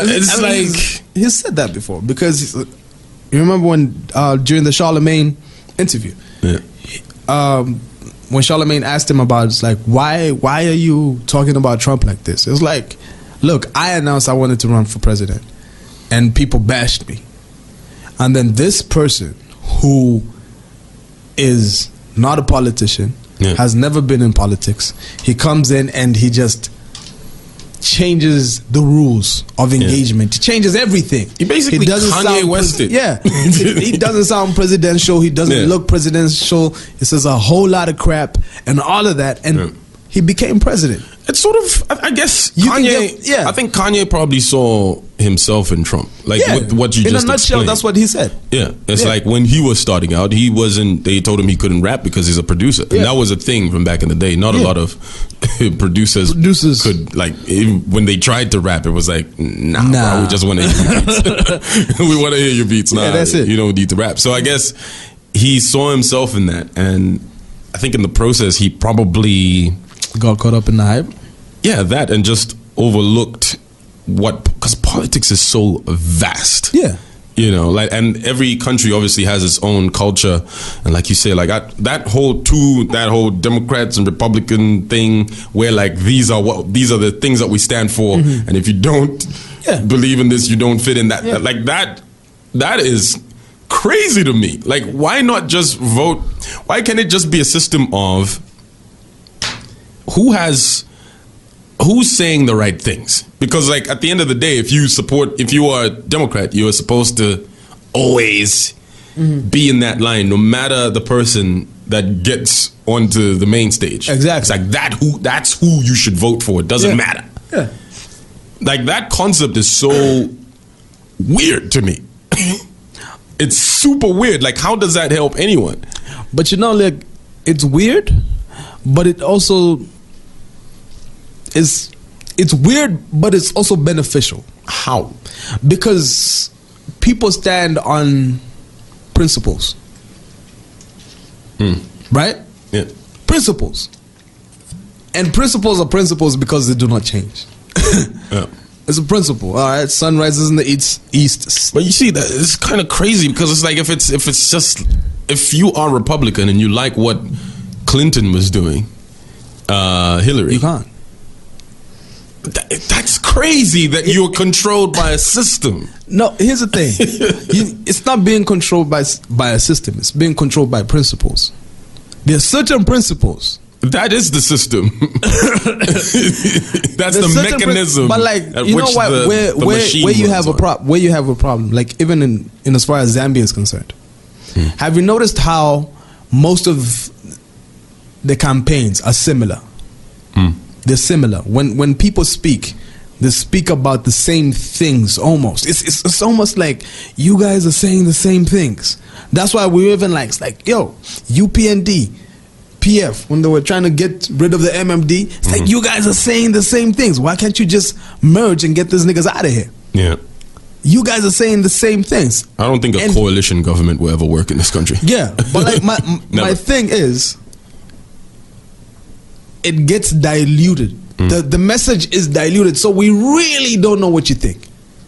But are people listening though? Because there's debates where they ask you about what you think about this particular thing. What are you going to do? Like Elias Chipimo brought in a new energy where he was giving ideas that we were like, yo, we could do that? Yeah. And that's how much money we can make, and then we can pay off our debt and do all of this? Yeah. But people still didn't vote for it. Yeah. Because they were like, oh, it's not his time. Because people vote some party lines here.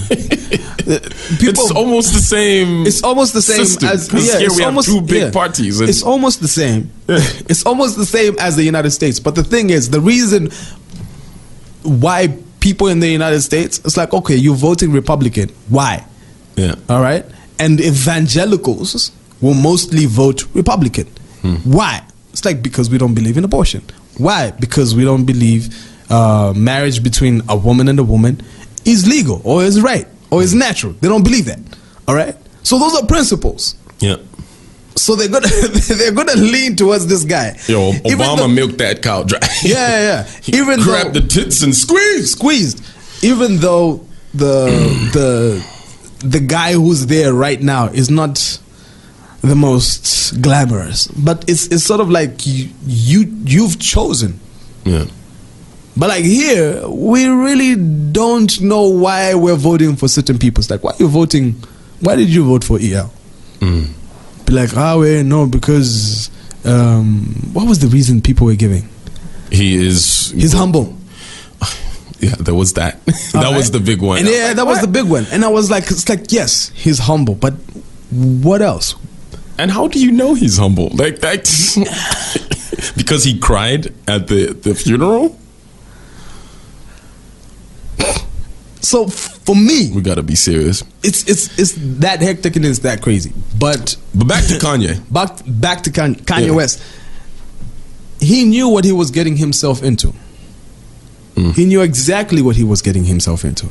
So you can't come out now and cry foul and say it's like I was being used. Kanye just needs to stay on his meds. It's been established that this guy is bipolar. He's got a mental illness. So he's making decisions off of what he's feeling every now and then. And that's why we see him flip-flopping. This is not the first time he said he's apologized for his comments or his remarks. When he went to Chicago, he went on a radio station and he apologized for talking about slavery was a choice. I didn't know what I was saying or whatever.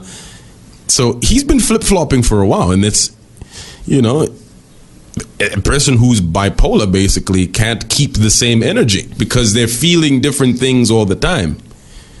You know, so I really won't be surprised if next week we see a tweet saying, "Nah, I'm back into politics."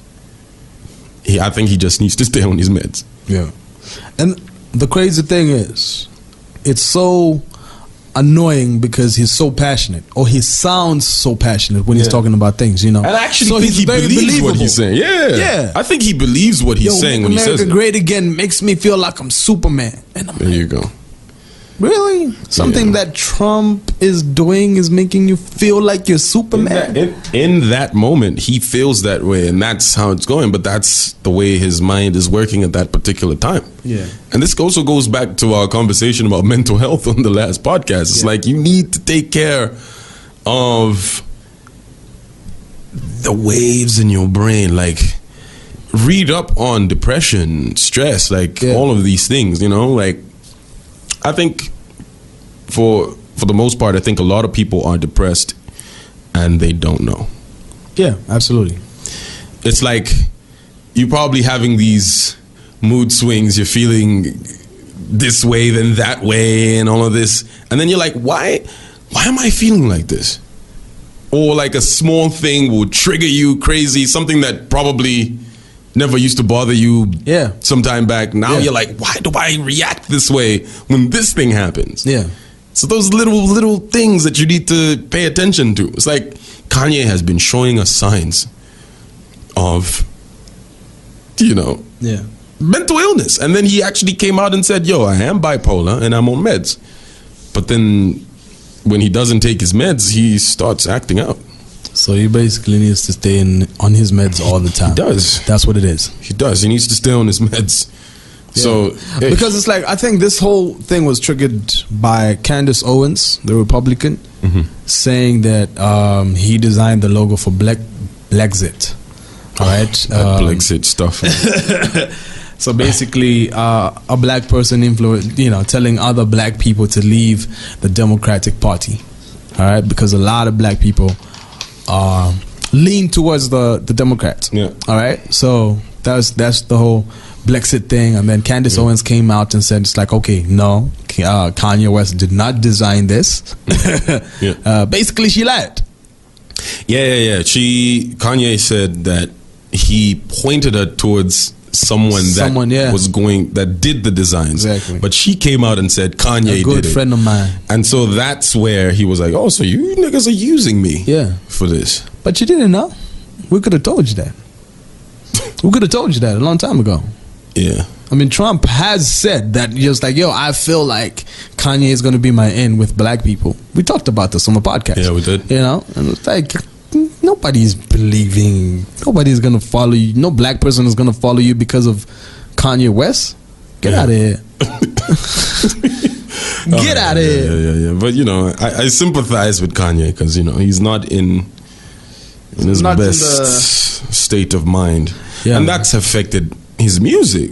Yeah, it has. Definitely. He's been putting out that Ye album. I just couldn't understand what he was doing with that.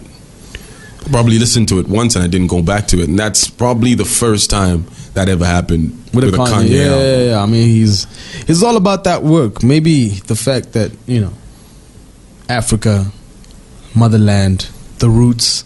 You probably should go to a Sangoma in SA. You know, get in more in touch with it. Maybe the ancestors are not happy with Kanye West. Do you think so? Maybe. Yeah, Sangoma would tell him some of the shit out. Because he was like, I'm going to Africa and I'll be recording in an open space to capture nature's sounds. And I've been saying, it's like, there's no sound engineer that's going to allow you to do that shit. It's crazy. It's not going to happen. It's crazy. And in Africa, in an open space? Nah, that's not happening. I mean, it makes good visuals for white people, though. It's like, there's probably going to be like an elephant in the background, lions roaring, you know, like that's what probably goes through. That shit bothered me because it's like, bro, we just don't have.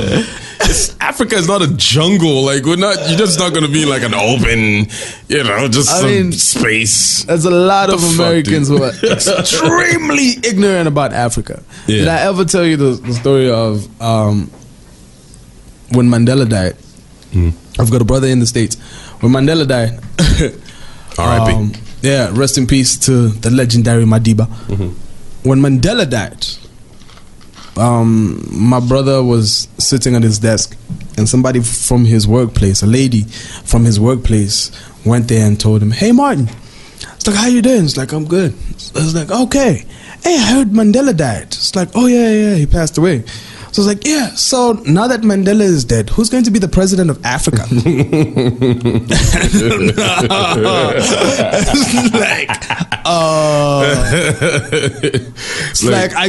just looked at her and just continued working.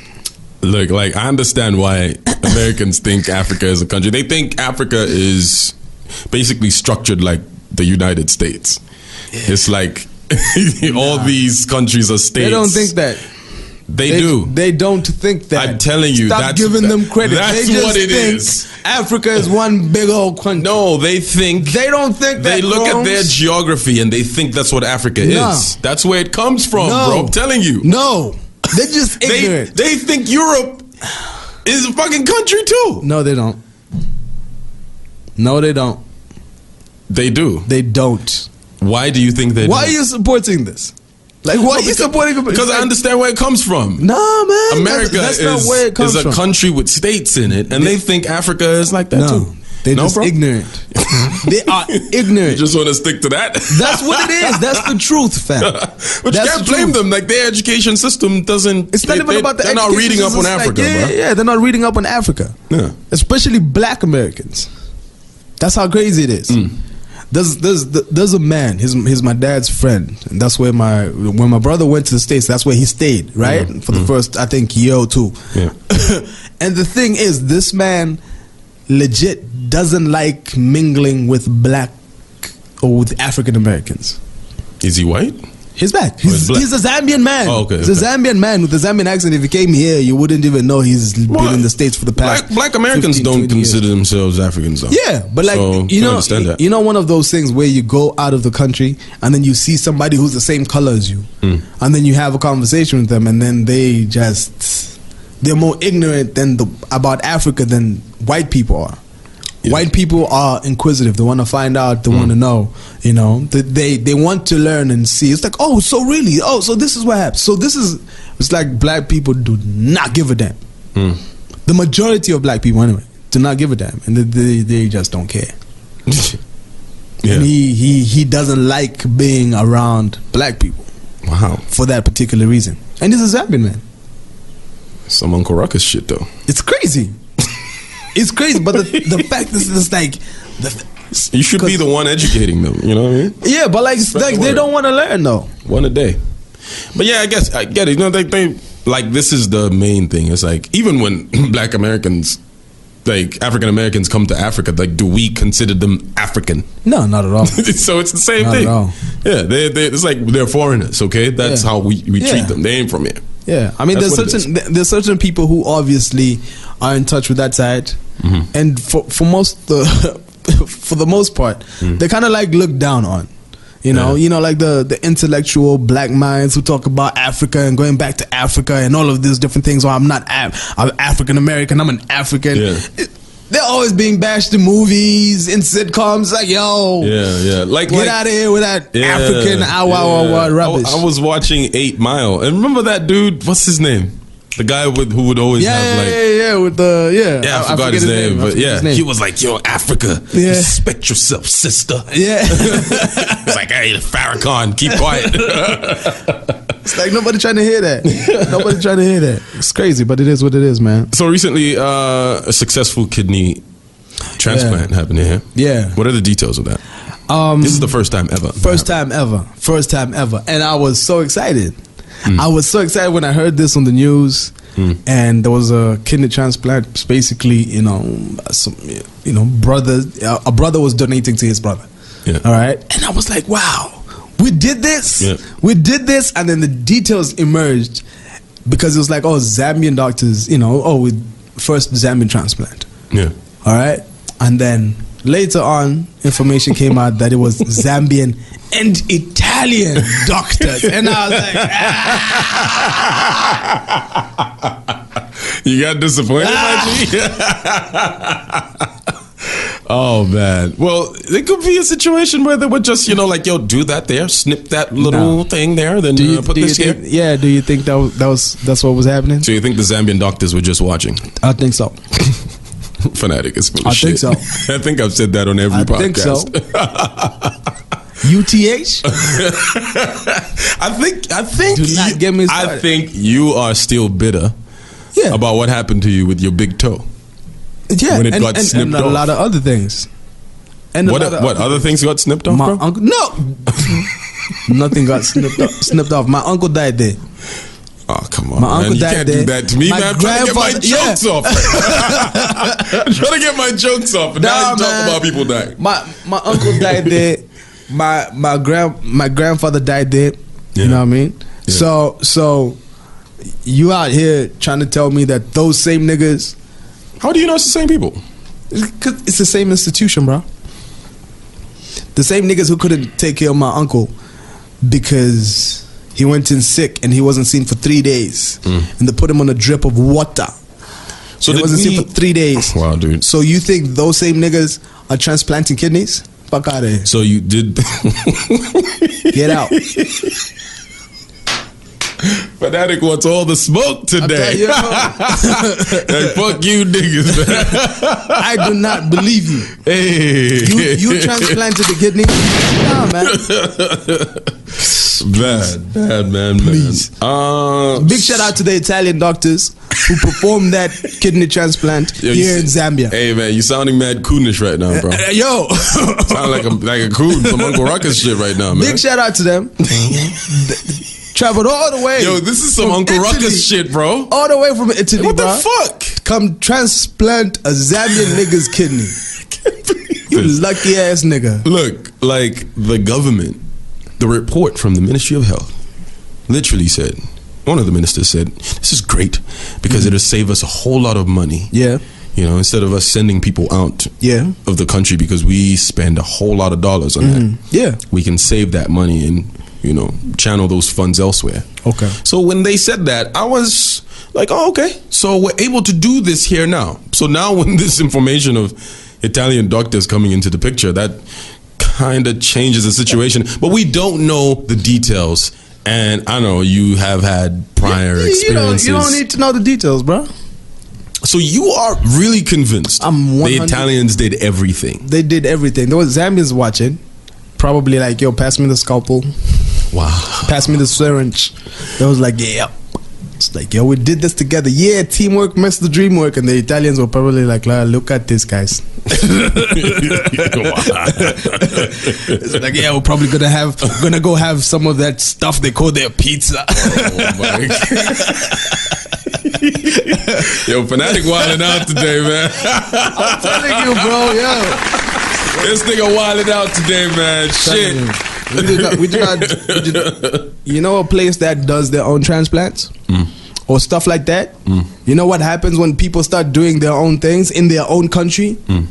People start flying there. All right? People start flying there. Like India. India is doing stuff.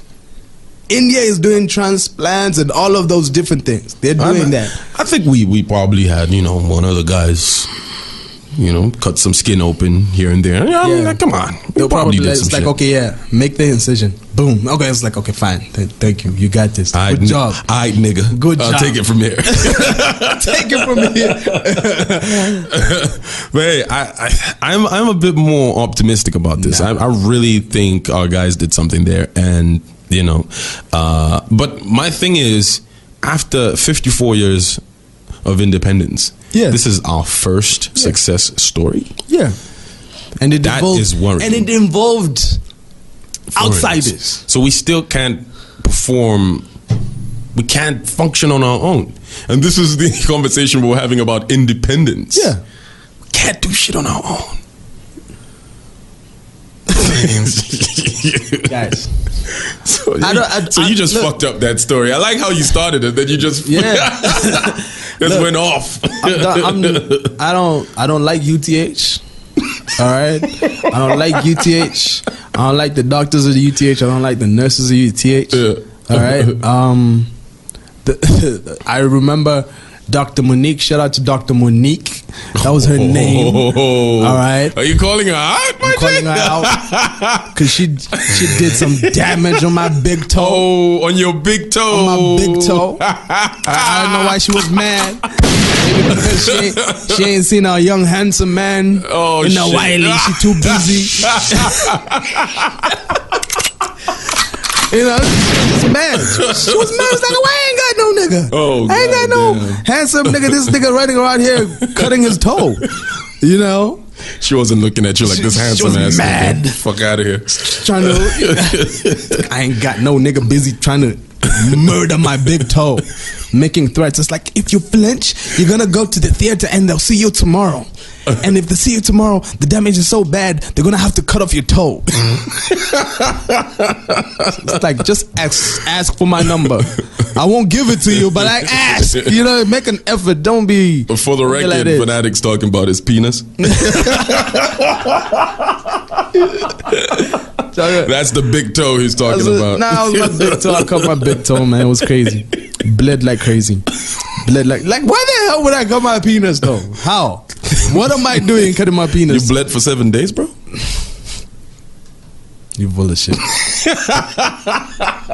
Just asking the questions, man. But yeah, like Dr. Monique. I do not believe.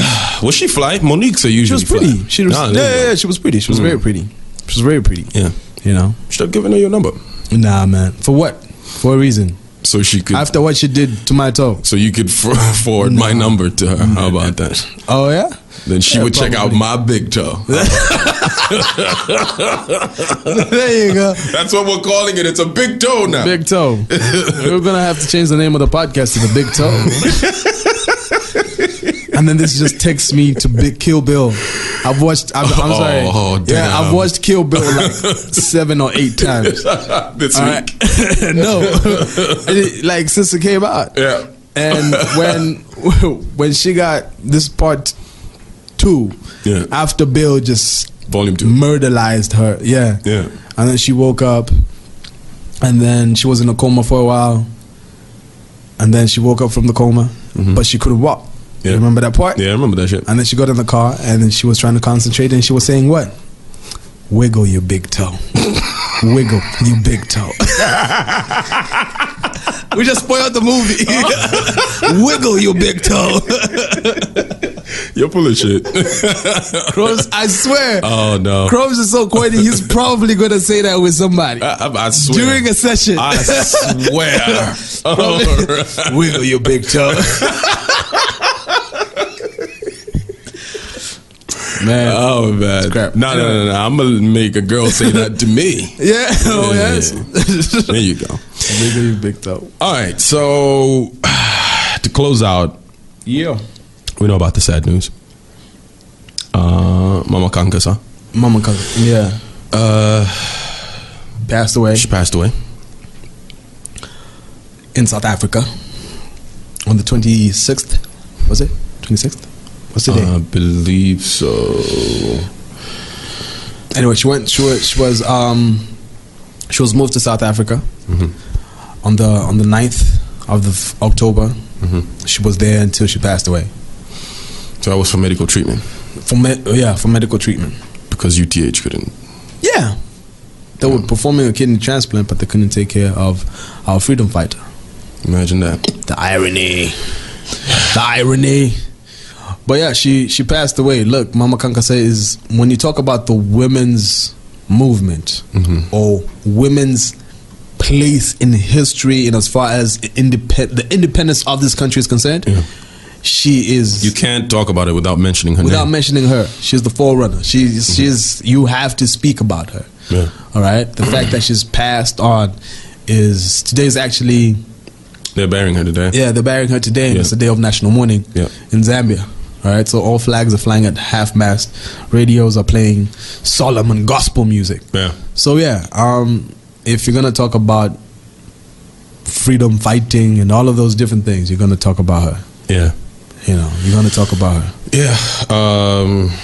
During the UNIP era, she was the chairperson of the Women's League. Yeah. Which was very, very influential. Like, I don't like, where did that go? Like, that culture of women who were like, they affected policy. Yeah. And that culture starts from way back. I don't know where we lost that, where it was just male dominated, where like, where did the Women's League go? I don't know. Because that was like a focal point in our history. Yeah. And she's at the center of that. Exactly. Yeah. And she was also part of the central committee that was, you know, when in Kaunda days is what they called it. That's where every party still has that. You know, every party still has a central committee. Yeah. Now these are like the, what you call it? But this was within the government, though. Yeah. Yeah. So yeah, but the thing is like these are the people who are in charge of. It's huge. Yeah. It's a very huge role if you're part of a central committee. Yeah. Okay, in government, you know, even the UPND has got a central committee, and there's a select number of people, and those people in those positions are very big deals in those parties. Those are the people who go on if UPND want to become minister of Chakwati and all of those different things. True. You know, so it's a very, very, very big deal. Yeah, sad times in our country. Yeah, sad times. May her soul rest in peace. She'll never be forgotten because her, you know, part in this country gaining independence, it's a clear stamp. Yeah, absolutely. You can't bypass that. When you talk about the legends of this country, she is up there with the rest of them. I feel like there's something that needs to be done. You know, something of significance that needs to be named after her. If you need to, immortalize her. Yeah, if you need to have a statue made, they haven't done that already. Should have done that already. Yeah, we need a statue. We need a statue. Yeah, get somebody from outside to do it. You don't want the Ndola Lion situation? No. There's certain things you can't mess up. Yeah. There's certain things you can't mess up because it's like, you get paid to do something like that and you mess it up. Hey. We've got great artists here, bro. Come on. Have faith in our people. That's fine. Yeah. Yeah, just make sure it's not the same guys who did the Ndola Lions. Those were kids. I was just messing with you. There were kids that made that. But I think that was just the official statement because it was just too embarrassing. Like, which adult is gonna be like, that was me? Which kids? Which kids? Yeah. So respect to her legacy. It will live on. And like you said, you make a very valid point. Very valid point. We need something that we'll remember her for. So that the future generations can, you know, be like, oh, this is, you know, I don't know if the kids really like change Cairo Road to Mama Kankasa Road. Yeah, because we know Cairo Road is that was like a colonial thing, because that was the road that was you know roads. I mean, if South Africa went on a rampage and they were changing names of towns and cities, you know, why shouldn't we do that here? Yeah. You know, we did that with some places. Oh, Fort Jameson. It's like, Fort Jameson, whatever. Yeah, like we could have kept that. We could have kept that. You know, we could have kept that. Broken Hill. You know, but I hear you. Yeah, those were colonial names. So like, what's Cairo Road? What's a Cairo Road to us? What's a Cairo Road to us? What does it mean? What's the significance? Yeah, we know there's a Cairo, but like, what's our relationship with Cairo? We don't have like the craziest, you know, we're not all buddy with Egypt. Yeah. You know, so change it to... And people from that sphere of Africa don't even consider themselves African anyway. Consider themselves Africans like Middle that. Eastern. Yeah, it is what it is, man. All right, so that's our podcast for this week. Yeah, don't forget to subscribe. Yep. Apple Podcasts, Google Podcasts. On Apple Podcasts, please leave a review. We need you to drop reviews so that our rankings in the charts go up. All right, so we can be visible to more people. Thank you very much. YouTube, subscribe there. Also, you can find us on SoundCloud, Castbox, Stitcher, and very soon we'll be available in TuneIn and also any other place where you get your podcast from. Follow us on Instagram, Raw Conversations Podcast, on Facebook, Raw Conversations with Chromez and Fanatik, on Twitter, RAWCONPODCAST, Rawcon Podcast, and you'll be able to connect with us and catch the latest on whatever we're up to. Yep, absolutely. Right.